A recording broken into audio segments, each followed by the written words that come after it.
Mercredi 19 août 2020, chers internautes, bienvenue à cette nouvelle édition de la revue de presse sur JDC Plus TV. Plusieurs sujets sont relayés par les tabloïds parus en kiosque ce jour, parmi lesquels la restriction de l'achat des armes blanches dans le nord-ouest et le sud-ouest, tel qu'indiqué par le quotidien Le Jour. C'est désormais réglementé dans un communiqué signé par le ministre de l'administration territoriale Paula Tangandji. Ce dernier prescrit également le contrôle des ventes de fer à béton pour une durée de 4 mois renouvelable. Dans ce même communiqué, le ministre Paula Tangandji fait savoir que cette décision fait suite à la récente vague de tueries perpétrées par les séparatistes sur les populations avec ces machettes, haches et autres matériels. Pour plus de précisions, lire la page 3 du quotidien Le Jour, édition de ce mercredi.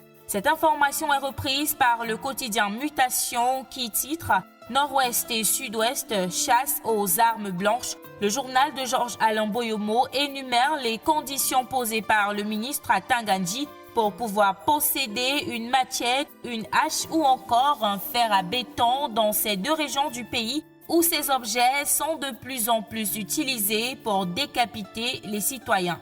Nous restons avec Mutation pour parler fièvre à l'explosion de bombes artisanales devenues récurrentes dans la capitale politique Yaoundé ces derniers temps.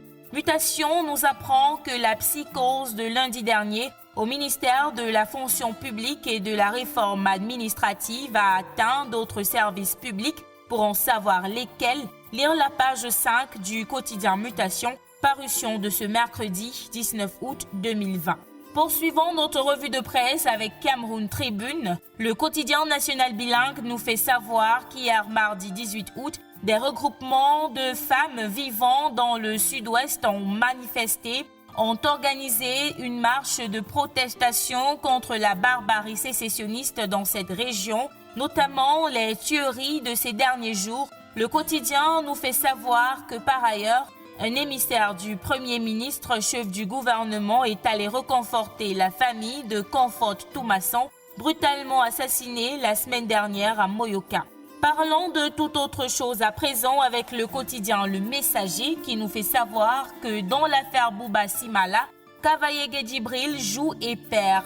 Acquitté par le tribunal militaire hier, l'ex-aide de camp du président de l'Assemblée nationale a été déclaré non coupable des principales infractions qui lui étaient imputées. C'est en tout cas ce que nous fait savoir Le Messager en page 10 de son édition de ce mercredi. Cette information est d'ailleurs relayée par l'Œil du Sahel en page 3 de sa parution de ce mercredi. Et voilà qui vient mettre un terme à cette édition de la revue de presse sur JDC Plus TV. Merci d'avoir regardé. À demain.